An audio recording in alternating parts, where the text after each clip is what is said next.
Hello, everyone. It's a pleasure to be here. Welcome to my temporal Blue Team Village weather studio.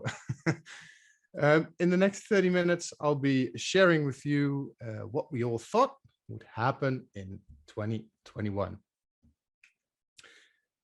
Every year, and more specifically, the beginning of each year, a lot of companies publish their understanding of what they believe will happen in the upcoming 12 months. This includes vendors, consultancy firms, etc. And today I'm going to share with you what happens if you do a meta-analysis on all these understandings, verified against the present, and a personal outlook for the second half of 2021.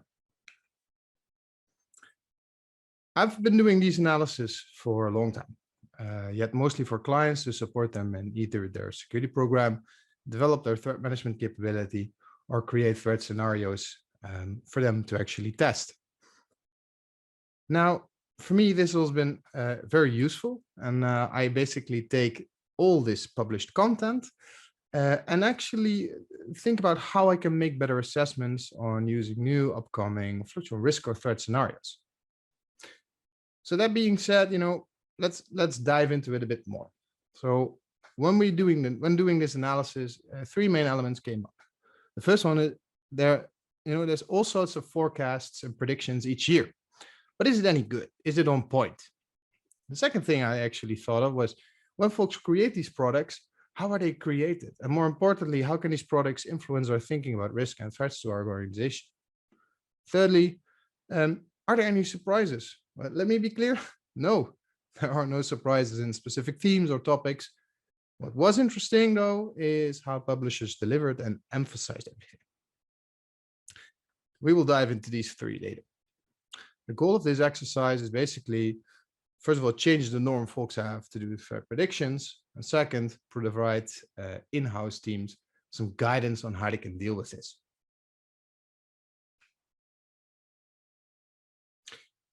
Now, before we get into those details, just an example, and mostly because things are shown in front of us. That's what we know, that's what we care about, that's what we think about.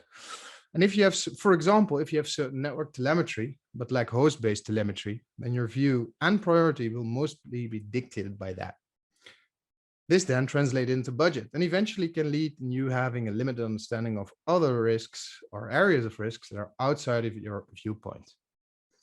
And I will refer to this metaphor a couple times throughout the presentation. But first of all, I would like to introduce you to the concept of forecasting. Technically speaking, forecasting is a process of making predictions based on past and present data, and most commonly by analysis of trends. Now, prediction is something else. It's basically the process of estimating outcomes of unseen data, and forecasting is just a sub-discipline of prediction. But why would you bother about forecasting since we all have thousands of things to do right now? Well, this goes a long way to help you shape your response strategy in the face of an uncertain future. An example could be being prepared for specific ransomware trends or preemptively checking your supply chain. It will help you answer not just the why and the how and the what questions, but it will also help you shape the answers to the when question. Finally, there's also the concept of super forecasting. And this comes from a great study performed by Philip E. Tedlock and various others. And simply said, they had a lot of people do forecasts on specific questions.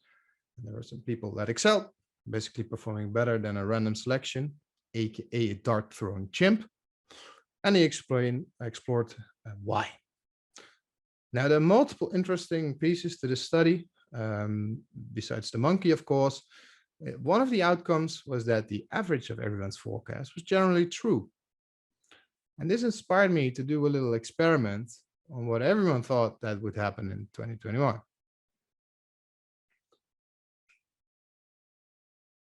So once you think about an experiment, you also think about the analytical techniques.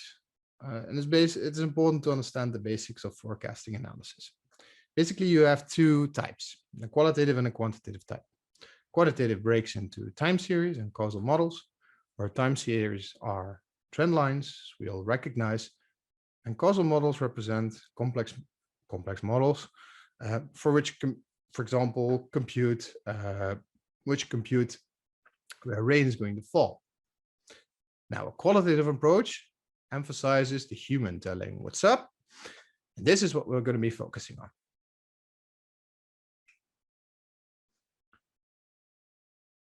So the experiment. So if you're interested in the details, reach out to me through the contact details on the last page. Happy to discuss this. The essence of what I did was I grabbed all the threat prediction, threat landscapes I could find through open sources in Q1 2021. I did the same thing for Q2. I analyzed it based on recent events and assessed what direction the next half 2021 will take. And full disclosure, there was so much to unpack and too much to unpack that I basically kept it to the most impactful components.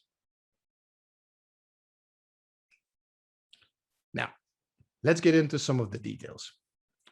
I've broken it down into 4 main topics: publishers, document, themes, and topics. First of all, I looked into 44 unique pieces. That's documents and articles. And it's important to note that I found 4 that were actually released before 2021, and I excluded them from the upcoming contents and slides you will see. Most of them were reports published in Q1, and the highest release moments were January and April. And of the total, 67% was a report, and the remainder online articles, all of them accumulating to a whopping 1,100 pages. Smallest was 2 pages, the biggest one 22. And with an average of 27.5 pages per document. It was a lot of documents, a lot of pages. Some interesting things that popped up on my end. Only 10% incorporated MITRE's attack framework.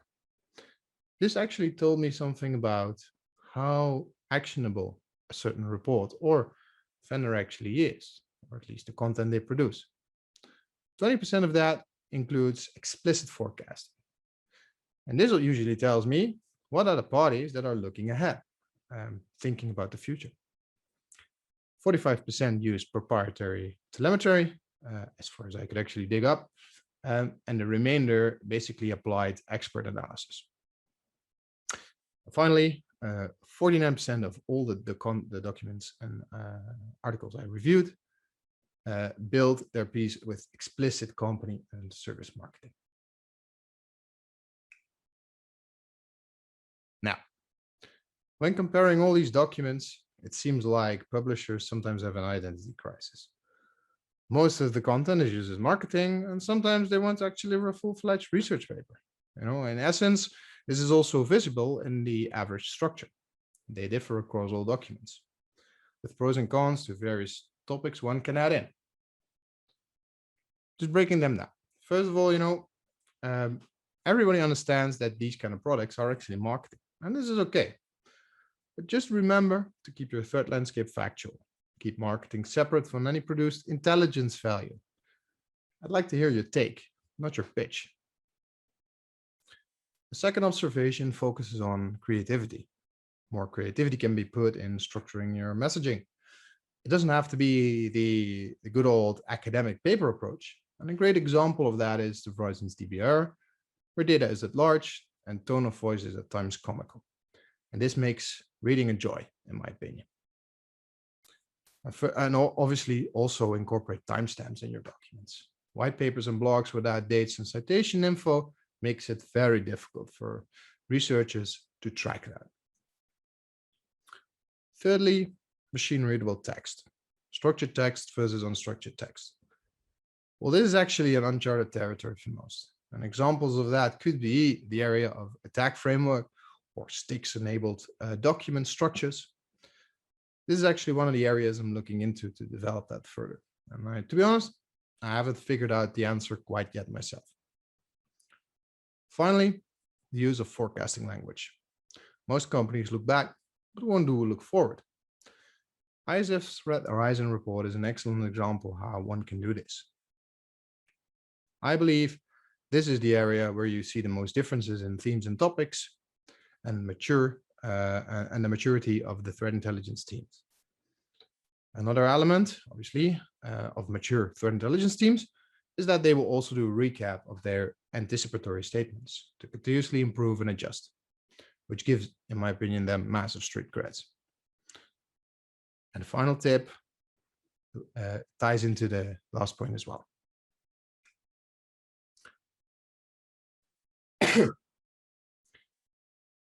So first of all, it's good to mention that I made the distinction when diving into the content between themes and topics.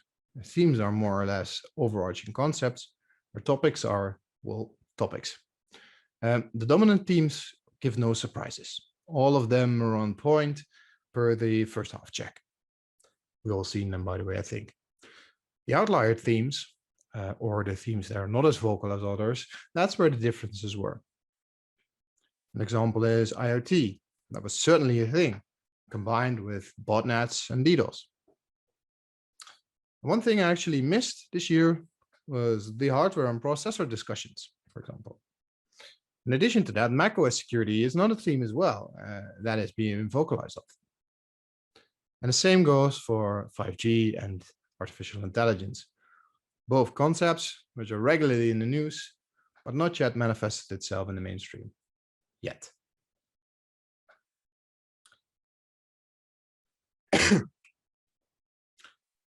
Now, if we look into specific topics, the 5 most referenced topics, mostly appear in front of us, are ransomware, phishing, the supply chain, vulnerabilities, and DDoS. Let's take a quick look into all of them. Before I start, same as a weather forecast, I'm looking at the moment of Q1 as the reporting on Monday. Our check today is Wednesday, and the end of the year is Saturday. Saturday is my personal analysis as cyber weatherman for the next half, based on the check done today. Obviously, this will come to no one as a surprise. We had major ransomware incidents globally, and in addition, we saw an increase to take down the big players. The biggest change to me was that ransomware finally became a topic of geopolitics. Now, for the rest of the year, I believe we will witness a small activity drop over the summer, following the legislative crackdown. And actors will pop it back up in Q4 once the new status quo has been established, and they know what they can and can't do. There's 2 evolutions in techniques and procedures I'm anticipating. One being victim pressuring. This could, for example, be double extortion, social media naming and shaming, and DDoS, all designed to pressure victims into paying more and faster. Second thing, which is actually something that has been done in the last 20 years, and that was the ability for malware to evade defenses. And I think we can surely expect this to still be the case. One pro tip I'd like to highlight here is the use of the so-called CIS keyboard layouts. And these reference languages of the former sovereign Soviet states, basically off limits to most Eastern Europe-based groups. Once malware hits PCs with these layouts, it doesn't detonate. And there's actually a fun article from Brian Krebs where he explains this concept. And obviously, tying back to my forecast, in good fashion of the evolution of defense evasion, we will then probably see malware creators start integrating time and lookout triangulation. Number 2 was social engineering through phishing and what we like to call business email compromise, BEC. Phishing subjects have always been what is trending at the point in time. For now, it's COVID and cryptocurrency. Who knows what's next? I mean, this has been pretty consistent for the first half, and it will probably be so for the next half. We saw vendors responding to new trends faster. An example for that is the use of these fishy Microsoft authentication emails. That was actually quickly shut down by additional authentication methods. Despite it all, macro-enabled documents and zip files consistently state the main source of problems. And I believe we will not see a phishing drop. It is just too effective, and it will just become more and more refined. In addition, I also believe that cross-medium integrations will occur, for example, pre-texting through something like WhatsApp. Finally, specifically for business email compromise, the tactics are expected to become a bit more sophisticated. For example, targeting group mailboxes to instruct changes of payment details. And I think it's safe to say that ransomware and phishing / business email compromise are still the industry's two biggest problems.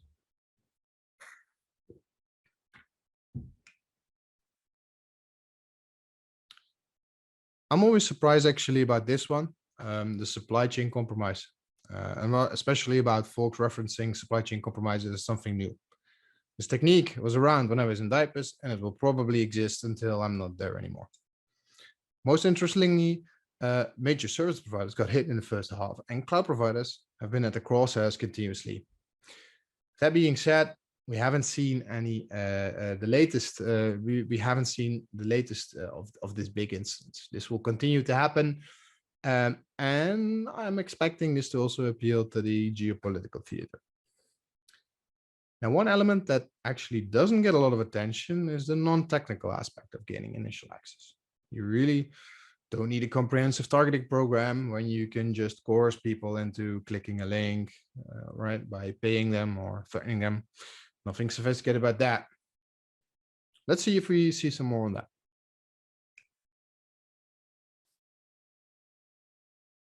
Vulnerabilities, right? When it rains, it pours. And this is unfortunately the same for our friends at Microsoft. When these vulnerabilities dominated the last 6 months, with the exclusion of some VPN, basically anything remote, work-centric vulnerabilities. The essence appears to reside in vulnerabilities in the older versions of Windows, which are then weaponized in modern versions. And this will most likely not change.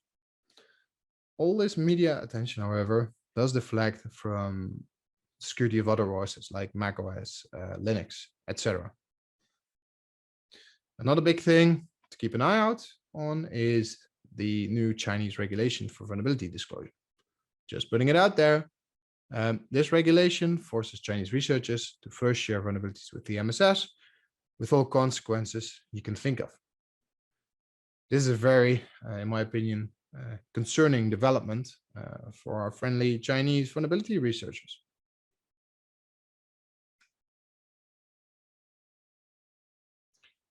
And finally, we have DDoS.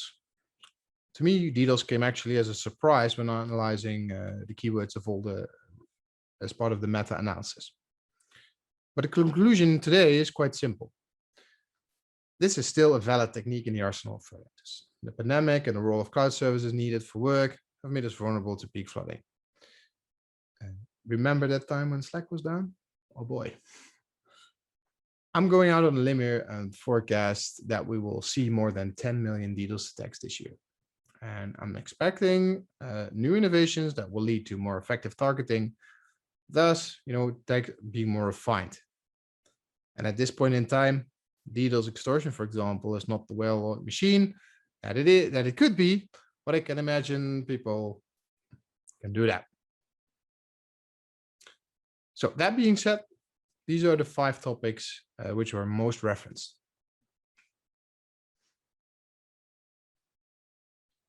Now, what happens if you take all top 5s, 3s, etc., and put that in a chart? Then you get something like this, what you see on screen. Basically, what everyone is thinking in a chronological order. There's a couple of interesting highlights. The first one is that initial access is consistent with the main topics we identified: phishing, supply chain, so vulnerability exploitation. The second is that once inside, droppers take care of dropping additional malware. This could be info stealers, Trojans, or ransomware. The third one is that ransomware is more often deployed at the end of the compromise, when the Trojans are in place, the actions on objectives have been fulfilled. For example, exfiltrating that confidential information. And the fourth is the crackdown of law enforcement that is also clearly visible in this overview. And my compliments go out to all the people working day and night to stop this misery. Now, what makes these kind of overviews useful, in my opinion, is that you can leverage this understanding to prepare your security program. So are we sufficiently equipped to combat remote access Trojans? Yes, so let's check that. Another example could be, how well equipped are we to identify the fan favorite Cobalt Strike activity? Let me know what you think about this. Now, there's a couple other themes and topics you should be monitoring, which are not, let's say, in front of everyone. First one is that risk is great. Everybody says the overall risk is becoming greater every year. I'm seeing this every year. I think this is bullshit. They're just movements. Challenge every vendor that tells you this.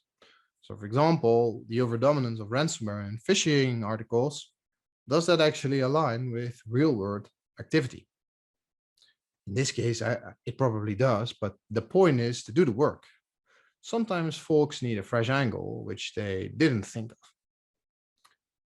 Another theme is the evolution of crimeware, especially the business behind that. So imagine this, these are the kids that were growing up in the zeros. Excuse me. So these are the kids that are growing up through the zeros, who otherwise could have been successful internet entrepreneurs. Unfortunately, they now took the dark route, and I think this commoditization of cybercrime drives profit and attracts talent. So I'm expecting nations to further collaborate, join forces, share resources to target common enemies, also considering victim vetting and service modularity. I even heard somebody say the dirty word, an apex threat actor. Oh boy.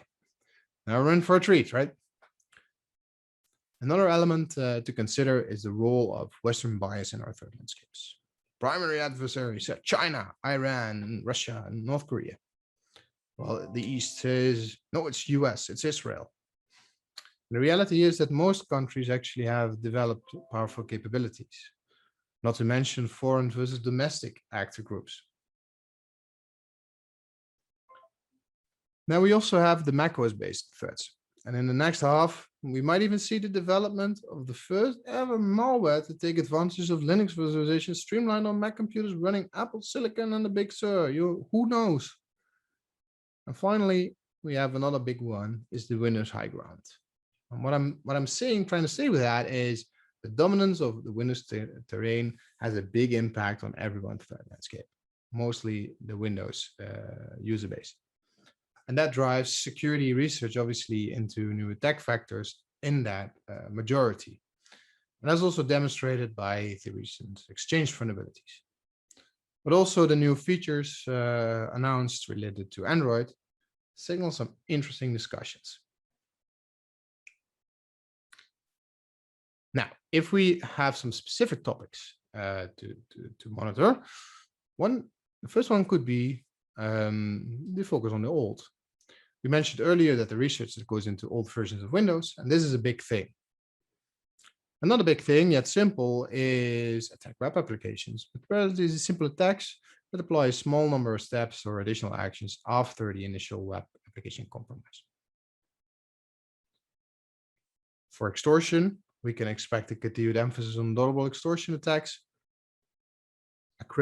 This is a low-cost effort with moderate high return, basically a criminal sweet spot, and it could tie into DDoS, it could tie into ransomware. We could see it everywhere. The third one is DNS-focused attacks. Even our phone book should be considered. One example can be DNS over HTTPS as attack factor. Everybody's talking about that for years, and even influencing DNS is the thing for years. And for some reason, this is pushed again. And I'm actually curious if this is part of one of the trends I've been seeing in recent years, that actors move back to the perimeter because hosts are sufficiently locked down. Now, in terms of browser injection, malware code has become more flexible than ever and is able to reach further into the attack surface. One malware campaign can have a wide focus across different devices and platforms. A specific malware, for example, controlling hundreds of thousands of domain, and the malware itself performs browser injection in order to seed malicious search results in the browser once it is affected. And once you load a malicious DLL extension, it's essentially game over. And what people don't realize is that a lot of edge device is also a browser, right? Finally, we have war driving. The topic we talked about 5 to 10 years ago. Well, right now it's never been so easy, and commoditization has spurred solutions that simplify this process. And what is interesting is that you don't have to build it yourself anymore. Yes, I know this is what everyone does, But it evolved from just Wi-Fi to also Bluetooth. So traditional skimmers get an upgrade that allows for more effective collection of some sensitive information. Probably see something more on that. So next steps on my side. First of all, I will do this exercise again by the end of the year. It will be interesting to compare what people put out there and if they saw the lessons of this talk. And I will explore more automatic analysis of reports. Maybe me and some friends will hull up the old algorithm, who knows? And it would be really cool if we can get to some sort of machine readable format. I'm thinking JSON, sticks, tagging, something like that. And this would allow for more comparison and making everyone's precious time more effective. Finally, I'm also a big fan of scenario creation and more importantly, testing of that and to determine the actual risk. And I'm anticipating that the industry can also play its part in enabling this scenario philosophy. And one good example is for Verizon's DDR, which includes some specific scenarios which folks can look into.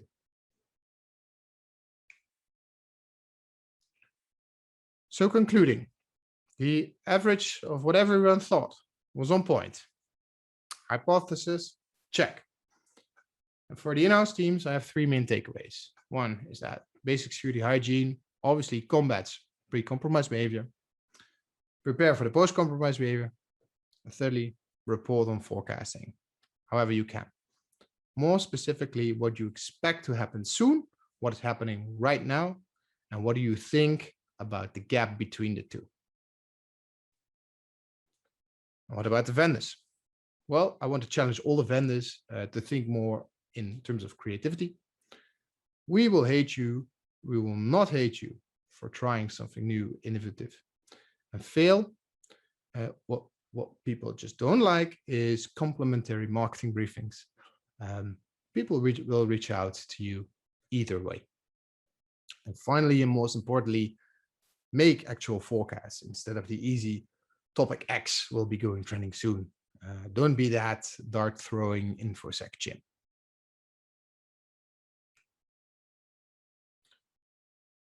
Well, special thanks to the folks who helped me create this presentation. I really enjoyed it.